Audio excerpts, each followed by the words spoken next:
We're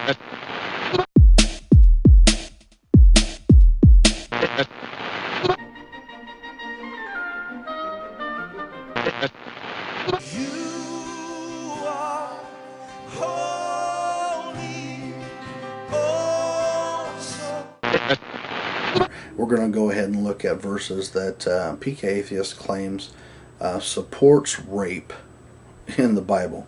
Now, I've read Scripture several times, and I was amazed when she said that, God allows rape. I thought, well, maybe there is something I missed.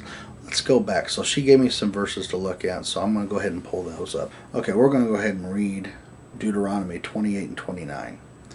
If a man find a damsel that is a virgin, which is not betrothed, and lay hold of her, and lie with her, and they be found, then the men that lay with her shall give unto the damsel's father 50 shekels of silver, and she shall be his wife, because he hath humbled her.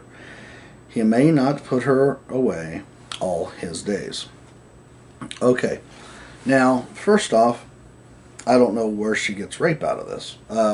What it's talking about is if a guy comes along in the field and finds a woman. Now, when we say out in the field, we're just talking about outside the city limits someplace, okay?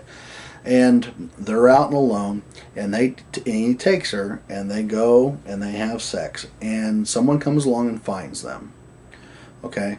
They're to be taken back to her father, where the man is to pay him 50 shekels of silver. Now, because they've already had sex, and because she wasn't betrothed to anybody else, she is now his wife, and he is not allowed to put her away until, for his entire life. So they're not allowed to become divorced, okay? That is not rape, okay? That's consensual sex. They went out and they had sex, okay? Now, if you want to know what it talks about rape, then we need to look up in verses, and just give me 1 minute as I scroll up here. We're going to look at Deuteronomy 22 still, and we're going to look at, instead of 28 and 29, we're going to look at 25. Okay, well, let's go ahead and look at 23. Okay, and we'll read on down. If a damsel that is a virgin be betrothed unto a husband, and a man finds her in a city, and he lies with her. Now, when we're talking about he finds her, it means, they hooked up, okay? And he lies with her. Then ye shall bring them both out unto the gate of that city, and ye shall stone them with stones, that they may die. The damsel, because she cried not, being in the city, and the man, because he hath humbled his neighbor's wife. So thou shalt put away evil from among you. Okay? But if a man find a betrothed damsel in a field, and the man forces her to lie with him, then the man only that lay with her shall die. But unto the damsel thou shalt do nothing. There is in the damsel no sin worthy of death. For as when a man riseth against his neighbor, and slayeth him, even so is this matter. For he found her in a field, and the betrothed damsel cried, and there was none to save her. Okay? Now we're talking about rape. Right? Now what happens? You find the rapist, and he's put to death. The girl is innocent, alright? Pretty simple, okay? Now, let's go on to Exodus, and we'll look at her, we'll go look at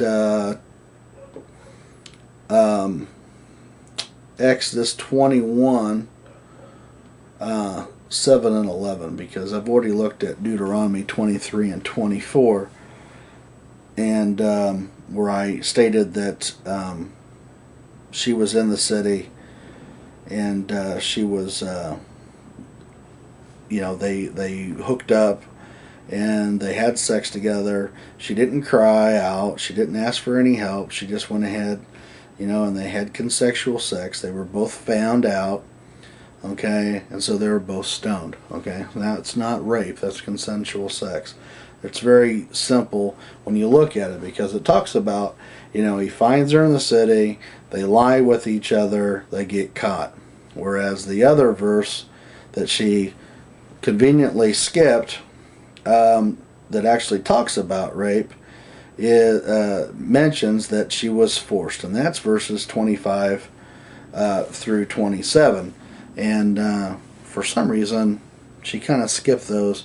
She talked about consensual sex before it, consensual sex after it, but she conveniently forgot about the one that actually refers to rape.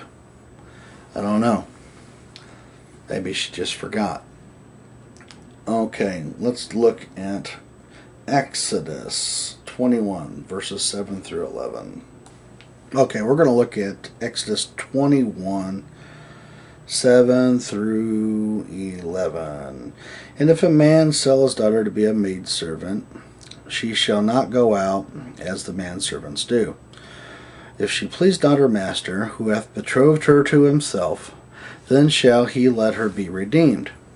To sell her unto a strange nation he shall have no power, seeing he hath dealt deceitfully with her.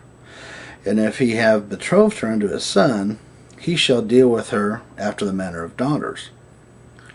If he take him another wife, her food, her raiment, and her duty of marriage shall not diminish. And if he do not these three unto her, then shall she go out free without money. Okay.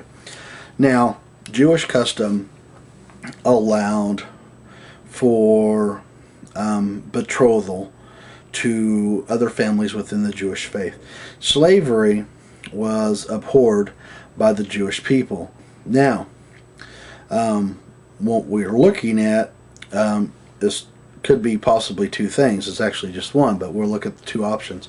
Indentured servitude, okay, which continued all the way up to the founding of the United States. People would sell themselves into service for a period of 7 years.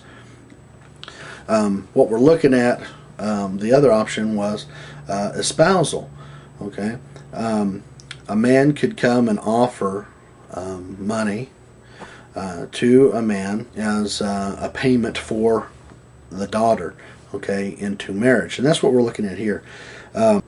If a woman is sold, okay, to a master, okay, and he does it with the purpose of espousal, okay, with the purpose of marriage, but for some reason he doesn't keep his promise, okay. In Jewish custom, once you were espoused, technically you were married. You weren't allowed to sleep with her for a year, and we actually see an example of that with Mary when she became pregnant. The reason it was a surprise was because even though she was betrothed to her husband, they're not allowed to sleep with each other for 1 year, and then they can consummate the marriage. And it's the same thing here. So in the course of the year, for some reason, he didn't keep his agreement, and so we're looking at what can happen. And it says that if she pleases not her master, who hath betrothed her to himself, then shall she be redeemed, which means she shall be given back to her father. Now, if her father then betroths her or espouses her or sells her to someone from a foreign country, which, like I said, for slavery reasons, that was abhorred. They didn't do that. But if she was espoused to someone, then this man that had previously espoused her would have no recourse. He has nothing he can do to stop it. Okay? So it says here, to sell her unto a strange nation, he shall have no power, seeing that he dealt deceitfully with her previously. Okay? Now, if he betrothed her to his son, then he has to deal with her in the manner of a daughter. Okay? And if he takes himself another wife, okay, it says that this girl's food, her clothing, and her duty of marriage will not diminish. Okay,